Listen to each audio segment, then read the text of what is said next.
శ్రీ విశ్వవిఖ్యాత నట సార్వభౌమ పద్మశ్రీ నందమూరి తారక రామారావు గారి స్టాచ్యూ దగ్గర నేనున్నాను.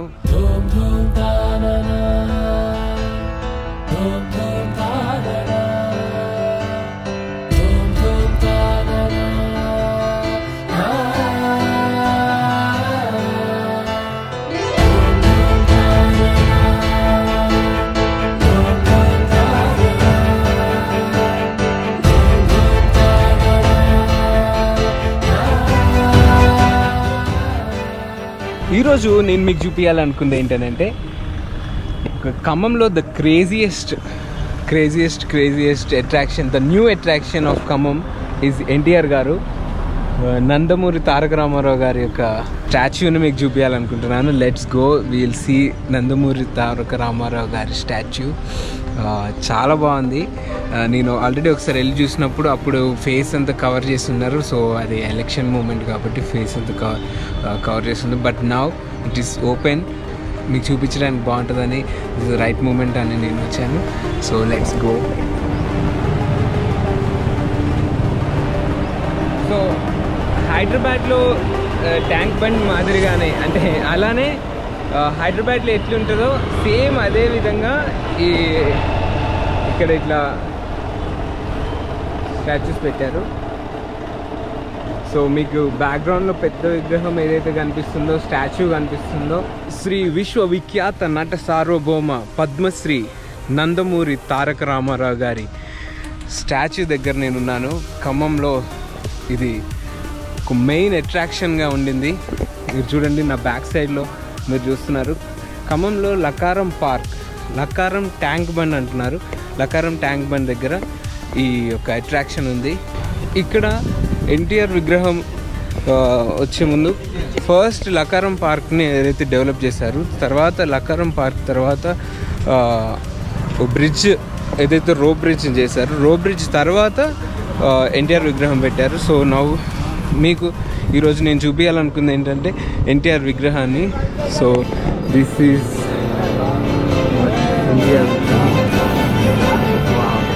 ఈవినింగ్ పూట ఎన్టీఆర్ విగ్రహం. సో ఇక్కడ ఇన్ఫర్మేషన్ అంతా ఇచ్చారు. సో హైదరాబాద్లో మనకి ఏదైతే ఎన్టీఆర్ ఘాట్ ఉంటుందో, ఎన్టీఆర్ పార్క్ ఉంటుందో, సో అదే రీతిగా ఒక చిన్నపాటి ఎన్టీఆర్ పార్క్ని చేశారు. So this is NTR park.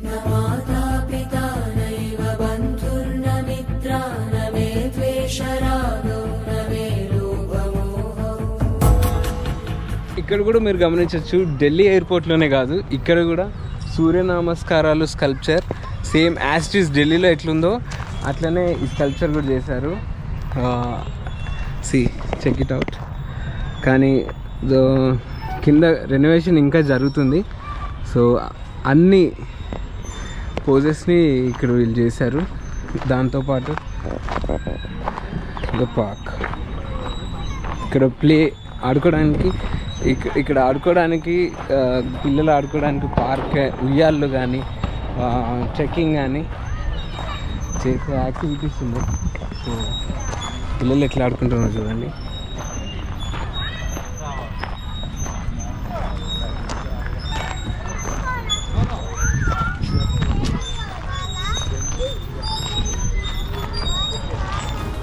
Photo తీద్దామా?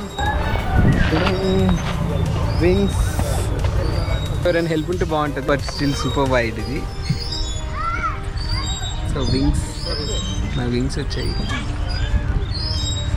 Park back side. So ప్రతి వాల్కి ఎన్టీఆర్ గారు ఏదైతే మనం చేశారో ద మోస్ట్ ఐకానిక్ ఇది ఏ క్యారెక్టర్ ఎన్టీఆర్ గారు వేశారు అనేది మీరు కామెంట్ చేయండి. ద మోస్ట్ ఇంట్రెస్టింగ్ కామెంట్కి నేను వాళ్ళకి గిఫ్ట్ హ్యాంపర్ నేను సెండ్ చేయడం జరుగుతుంది. ఇది ఒక పబ్లిక్ ఘాట్ అండి. సో అంటే ఇక్కడ మోస్ట్ ఆఫ్ ద ఎంటర్టైనింగ్ అనే కంటే ఎక్కువ సెలబ్రేషన్ ఎక్కువ చేయడానికి గవర్నమెంట్ సెలబ్రేషన్స్ కానీ, పబ్లిక్ సెక్టర్ సెలబ్రేషన్ కానీ ఇక్కడ చేస్తారు. So let's close it. ఇంకా వెళ్దాం, ఇక్కడ నుంచి బ్యాక్ సైడ్ నుంచి చూద్దాము.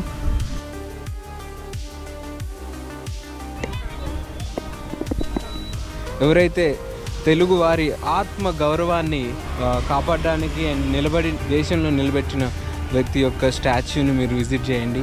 You will feel so happy. Thank you friends, this is today's vlog. This is Melody. Subscribe for no Melody vlogs. Thank you. ఇది క్విజ్ టైం. సో ఈ 2 క్యారెక్టర్స్లో ఏ character మీకు ఎక్కువ ఇంట్రెస్టింగ్గా అనిపించింది అది కూడా మీరు కామెంట్ చేయండి. అండ్ దెన్ నేను చూపించిన ఫస్ట్ క్వశ్చన్కి మీరు కామెంట్ చేసినట్లయితే సెకండ్ దానికి ఈ క్యారెక్టర్కి కూడా ఈ క్యారెక్టర్ ఎందులోది ఏంటి, ఈ క్యారెక్టర్ యొక్క నేమ్ ఏంటి, అండ్ దెన్ దానిలో ఏ పాత్ర వేశారు అనేది మీరు కామెంట్ చేయండి. సో దాన్ని బేస్ చేసుకొని అండ్ ద మోస్ట్ ఇంట్రెస్టింగ్ వాళ్ళకి నేను గిఫ్ట్ హ్యాంపర్ ఇస్తున్నాను.